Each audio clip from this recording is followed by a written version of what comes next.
Halo, assalamualaikum warahmatullahi wabarakatuh. Salam sejahtera bagi kita semua. Semoga kita semua dalam keadaan sehat ya. Kembali lagi bersama saya di Kiyoshi Channel. Sudah lama banget saya nggak upload.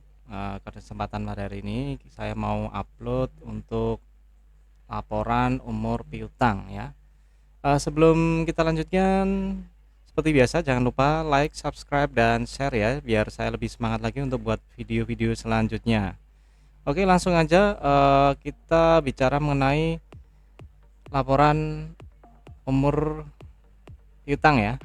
Nah, di sini fungsinya adalah sebagai laporan untuk mencatat atau merekod eh, piutang, daftar piutang yang ada di perusahaan atau maupun di usaha, tempat usaha para owner. Itu memudahkan kita dalam merekod di mana aja yang sudah kita berikan fasilitas kredit, kita wajib melakukan penagihan baik mendekati jatuh tempo maupun yang sudah melewati jatuh tempo. Nah, terkadang kita kesulitan ya, saking banyaknya customer atau pelanggan yang kita kasih fasilitas kredit, itu mana aja sih yang udah bayar, atau bahkan mungkin ada yang sudah bayar tapi kita tidak tahu, atau mungkin yang sudah lewat jatuh tempo kita juga lupa nagih. Nah, fungsinya di laporan umur piutang ini adalah untuk memudahkan kita ya dalam mencari atau merekod data-data yang kita berikan fasilitas kredit. Langsung aja kita seperti ini ya untuk tampilan laporan umur piutangnya. Di sini saya contohkan di bulan November. Nah, untuk laporan umur piutang ini terdiri dari dua sheet ya, yang utama. Yang pertama daftar piutang, yang kedua umur piutang. Daftar piutang ini fungsinya untuk seperti biasa sebagai master ya, untuk menambahkan nama customer atau pelanggan yang akan diberikan fasilitas kredit ya di sini. Contohnya Jaya Sentosa, Sinar Mulia. Ini tinggal ketik aja nih, Sinar Abadi gini ya. Nah, tinggal tambah aja sheets. Nah, di sini sudah beberapa kolom sudah saya lock, jadi tenang aja tidak akan terhapus kalau memang tidak sengaja terhapus. Jadi tenang aja. Kemudian di sini ada kode, ini hanya pembantu aja ya, akan membantu, sementara belum saya gunakan. Mungkin suatu saat bisa kita pakai. Ini tinggal diisi aja, misalkan ini ya. Terus saldo awal ini fungsinya sebagai apa? Saldo awal ini pada dasarnya adalah saldo akhir di bulan sebelumnya. Setelah kita tutup buku di bulan sebelumnya, saldo akhirnya akan menjadi saldo awal di bulan berikutnya. Jadi contoh ini 500.000 ya, Jaya Sentosa ini adalah saldo akhir di bulan sebelumnya, yaitu bulan Oktober, dan akan menjadi saldo awal di bulan November atau bulan berikutnya. Seperti halnya ini ya, di kolom saldo akhir ini nanti juga gitu. Saldo akhir ini misalkan Jaya Sentosa saldo akhirnya memiliki piutang 1.500.000, itu nanti akan menjadi saldo awal di bulan berikutnya, di bulan Desember ya, di awal bulan Desember setelah kita melakukan tutup buku di bulan November. Jadi simpel aja. Nanti sistemnya ini cuman kopas saja, jadi saldo akhir ini akan kita kopas beserta data customernya yang belum pelunasan piutang ya. Itu sebagai fungsi untuk kita bawa lagi ke bulan berikutnya sebagai daftar piutang di perusahaan atau di tempat usaha para owner.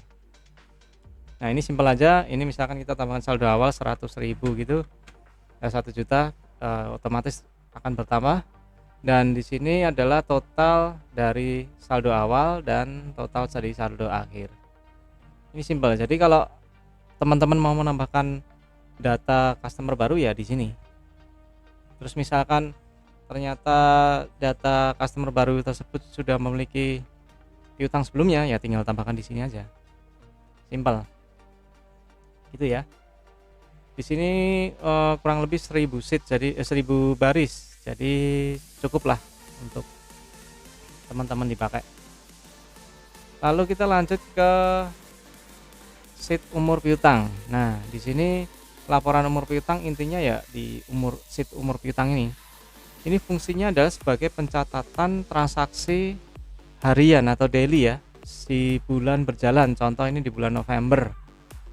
Ini pencatatan harian piutang atau transaksi di bulan November. Jadi katakanlah ini ya, ini masih bulan 10. Di tanggal 29 Oktober itu ada transaksi dengan nomor invoice sekian dan customernya Terang Jaya. Dengan termin ini maksudnya pemberian fasilitas kredit maksimal berapa lama ya, ini hitungannya hari. Jadi kita bicara ini 30 hari, terus ini otomatis jatuh tempo akan terisi.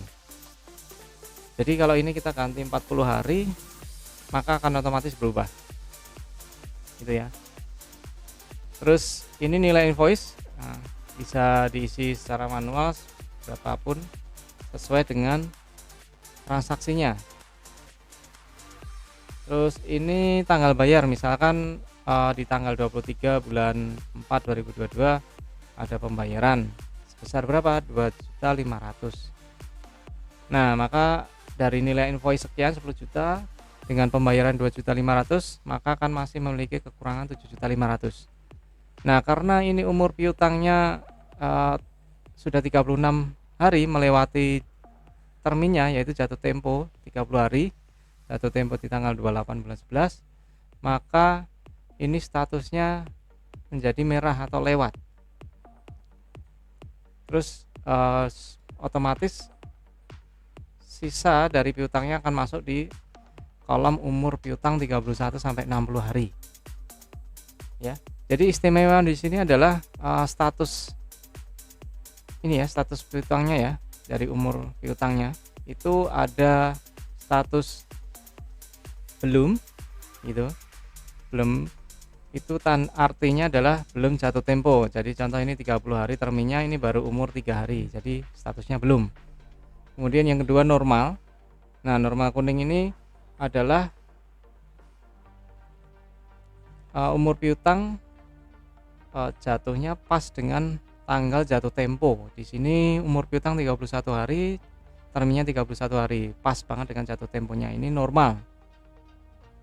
Kemudian yang kedua yang ketiga ada yang statusnya mendekati. Ini belum ada ya, mendekati saya tambahkan di sini, misalkan umur piutangnya ini di 41 hari. Ini mendekati. Nah, status mendekati ini adalah umur piutang yang akan atau sudah masuk dalam jangka waktu jatuh tempo H-7 ya. 7 hari sebelum jatuh tempo itu statusnya mendekati di sini ya. Saya buat mendekati.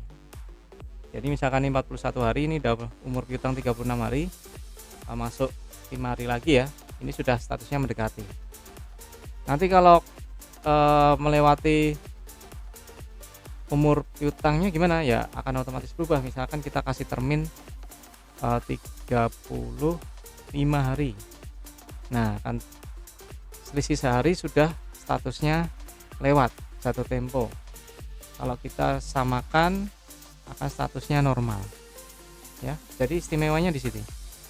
Lalu untuk yang selanjutnya lewat jatuh tempo. Nah, lewat jatuh tempo ini sudah jelas dia umur piutang melebihi dari termin yang kita berikan. Jadi melebihi jatuh tempo. Nah ini kalau teman-teman sudah melihat status jatuh tempo atau lewat merah-merah gini, bahaya ya, nanti bisa langsung di follow up. Namun untuk antisipasinya saya sarankan pada saat statusnya sudah mendekati, harusnya sudah melakukan follow up untuk penagihan. Kemudian status selanjutnya adalah lunas. Lunas ini jelas dimana sudah terjadi pelunasan atas piutang dari customer tersebut, dibuktikan dengan tanggal bayar, kemudian pembayarannya berapa, pelunasannya berapa gitu ya. Misalkan nanti ada pembayaran transfer gitu ya, Gimana nih untuk rekodnya ini pembayarannya apa? Tinggal tambahkan komen aja di sini. Nah, transfer BCA misalkan 7.800.000 atau split transfer BCA 5 juta terus mandiri 2.800.000, ini juga bisa ya. Pokoknya diatur aja ini komennya, ini bisa di insert atau di delete ya. Lalu cara penggunaannya gimana ya, tips dan atas penggunaannya. Jadi begini, setelah teman-teman memasukkan daftar customer dan di daftar piutang ini beserta saldo awal jika ada, nah di sini tinggal fokus pada umur piutang yang daily-nya ya. Saya contohkan di sini, misalkan sekarang di tanggal 4 Desember, kemudian ada transaksi dengan kode bukti B52-123 ini ya. Nah, kita ambil nih customernya siapa nih, misalkan Lokal Jaya PT ya. Nah, ada terminnya berapa? 30 hari. Biasanya 30 hari ya, atau mungkin menyesuaikan standarnya perusahaan masing-masing. Nih, otomatis nilai angka jatuh temponya akan berubah. Lalu nominalnya tinggal isikan aja nominal invoice transaksinya. Misalkan 4 juta. Nih. Nah, ini belum terjadi umur piutang karena terjadi tanggal 4 Desember hari ini. Statusnya belum ya, jadi sama sekali belum masuk status normal. Kemudian ini otomatis masuk di sheet di kolom umur 1 sampai 30 hari. Nah, nanti di daftar piutang ini PT Lokal Jaya akan otomatis menambah jumlah piutangnya sebesar 4 juta. Ini Lokal Jaya ya. Nih. Kita coba hapus ya. Ini hapus. 5 juta jadi 1.100.000, benar kan? Itu. Ya. Terus misalkan ada pelunasan, gimana ya? Tinggal tambahkan di sini. Misalkan Lokal Jaya ini 5.100.000, kemudian ada payment di tanggal kemarin misalkan 3 bulan 12. Berapa yang untuk invoice tersebut ya? Pembayaran invoice tersebut 300.000 misalkan. Ini. Nah, statusnya akan otomatis berubah menjadi lunas dan dia akan hilang dari kolom umur piutang. Dan otomatis di daftar piutangnya akan berkurang sebesar 300.000. Tadi 5.100.000 jadi 4.800.000. Ya, simpel ya. Oke. Nah, terus misalkan ini datanya banyak banget nih sampai bawah. Ini sheetnya ada 1000-an lebih lah. Jadi misalkan transaksinya banyak banget dalam 1 bulan ini, gimana untuk tracingnya biar lebih mudah? Simpel, kita pakai ini aja, kolom status. Kita pakai kolom status, kita mau nagih ya yang mendekati, kita fokus yang mendekati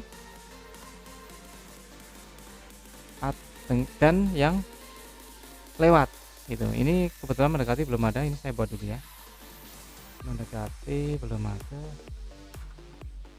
Ini kita bikin status yang mendekati dan lewat.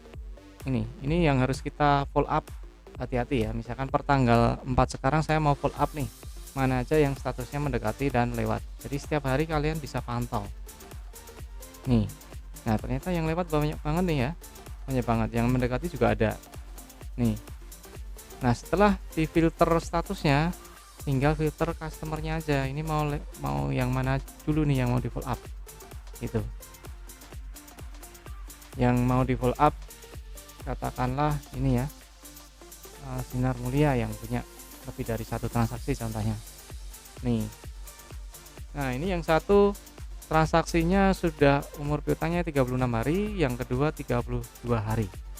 Jadi kita pada saat follow up tinggal calling aja atau mungkin melakukan kunjungan. Jadi kita siapkan invoice-nya yang nomor sekian dan sekian untuk kita follow up karena sudah melewati jatuh tempo di 31 sampai 60 hari. Nah, ini bisa dikatakan berbahaya ya. Kita jangan sampai terlewat atas aset piutang kita. Ya, sayang sekali kalau sampai lewat bahkan tidak tertagih. Resikonya tidak tertagih ya, akan menjadi kerugian perusahaan. Lalu balik lagi tinggal clear aja di sini filternya. Nah, kita yang follow up yang mendekati. Nah, toko 5. Ini kita tinggal follow up aja nih. Umur piutangnya sudah 31 hari, kurang 5 hari lagi ya. 5 hari lagi akan jatuh tempo. Mohon untuk segera melunasi. Nilai invoice-nya sekian, 1.500.000. Gitu. Jadi mudah banget, dan di sini saya sediakan juga grand total sesuai ya dengan totalnya di sini. Untuk cek grand total ini adalah total dari ini ya, kolom umur. Nah, setelah kira-kira ini ya, untuk pemakaian cara kontrolnya seperti apa sudah paham. Pertanyaannya adalah gimana Pak kalau mau pakai ini di bulan berikutnya? Kan banyak banget tuh datanya. Kemudian sudah ada yang statusnya lunas. Itu gimana? Nah, ini kita simpel aja ya. Ini bisa kita pakai dengan cara adalah ketika kita sudah melakukan tutup buku di bulan November ya, katakanlah di bulan Desember kita bikin file baru ya, kita bikin file baru dengan kosongan gini. Kemudian kita fokus pada status yang statusnya belum lunas. Nah, yang akan kita bawa di bulan berikutnya sebagai daftar piutang atau sebagai saldo awal piutang di bulan berikutnya. Nah, ini saya contohkan ya, gimana kalau sudah closing nih, closing akhir bulan November, kita menginjak di bulan Desember gimana nih. Nah, caranya seperti ini. Kita punya masternya ya, master kosongan, jadi nggak perlu delete hapus gitu. Nanti saya sediakan di yang kosongan untuk masternya. Ini saya yang isi hanya sebagai contoh nih. Nah, di sini saya punya laporan umur piutang master. Ini saya copy ya, kita copy gini. Nah, kita paste di sini aja. Misalkan kita kasih nama nih, laporan umur piutang berarti Desember ya, Desember 23 gini. Kita buka.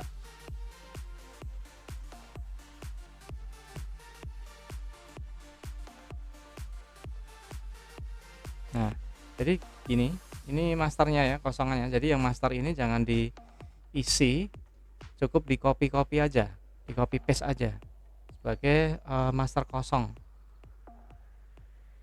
Nanti untuk dipakai di bulan-bulan berikutnya. Nah, tinggal isikan aja di sini nih. Desember ya. 1 bulan 12. Nah, begini. Nah, terus untuk kopinya gimana nih di awal bulan? Nah, ini kita ambil saldo akhir di bulan November sebagai saldo awal di bulan Desember. Nah, caranya adalah pertama, kita kalau yang di daftar di daftar piutang ini tinggal kita kopas saja. Ini ya, misalkan kita kopas di customer sini, paste value ya, ini. Terus di saldo akhirnya juga, saldo akhirnya dimasukkan di saldo awal, copy paste value ini. Nah, sudah balance. Lalu kita ambil di umur piutangnya bulan November nih. Nah, kita ambil statusnya yang di luar statusnya lunas, karena yang lunas kan nggak perlu kita tagih dan nggak perlu kita bawa lagi ke sheet bulan berikutnya. Jadi kita abaikan status lunas ya, jadi dihilangkan aja bugnya, terus kita klik OK. Nah, ini akan muncul yang statusnya di luar selain lunas. Ini yang akan kita copy. Kita tinggal copy aja gini. Nah, sampai terminnya kita masukkan di sini ya. Copy value aja. Nah, otomatis ini akan sama nih dengan yang di sini. Gitu. Lalu misalkan tanggal bayarnya ada yang masih kurang nih, ya kita bawa juga. Nih, tinggal kopas aja di sini. Nah, main kopas-kopas aja. Nah, di sini sudah ketahuan nih mana aja sih yang belum tertagih, yang akan kita bawa di bulan Desember ya, di bulan berikutnya. Jadi kita nggak akan terlewat dengan mengandalkan kolom status ini. Kita nggak akan terlewat. Nah, totalnya berapa ini? Total piutangnya 27.800.000. Apakah sesuai dengan daftar piutangnya? Itu. Nah, daftar piutang ini berarti kita kosongin aja ya. Ya, ini. Saldo awal, maaf ya, saldo awal ini tadi dipakai hanya untuk customer yang belum terrecord di daftar umur piutang ini ya. Ini hanya sebagai record awal. Tapi kalau sudah memasuki di sheet umur piutang, ini otomatis akan sudah terrecord di sini ya. Jadi saldo akhirnya akan tampil di sini terus, gitu. Ya, jadi cukup mudah ya, pemakaiannya. Terus ini tinggal di save aja. Nah, udah jadi deh. Ini di laporan umur piutang bulan Desember, tinggal dipakai di hariannya aja, gitu. Nah, untuk analisa laporan umur piutang ini masih bisa dipakai ya untuk perusahaan menengah ke bawah atau usaha UMKM, di mana para owner memberikan fasilitas kredit kepada para pelanggannya. Tapi untuk perusahaan skala besar, saya tidak menyarankan untuk memakai laporan umur piutang ini, karena ini benar-benar manual entry ya. Cuman untuk kontrolnya saya kira tidak kalah ya dengan sistem. Yang penting kita bisa melakukan kontrol, tracing, dan tahu mana aja yang harus kita pull up atau urgensinya. Kita tahu nih umur piutang mana aja yang harus kita segera pull up. Oke, mungkin segitu dulu ya yang bisa saya sampaikan. Siapa tahu hal ini bermanfaat atau berguna bagi teman-teman sekalian yang saat ini memiliki usaha UMKM atau sedang bekerja di para owner.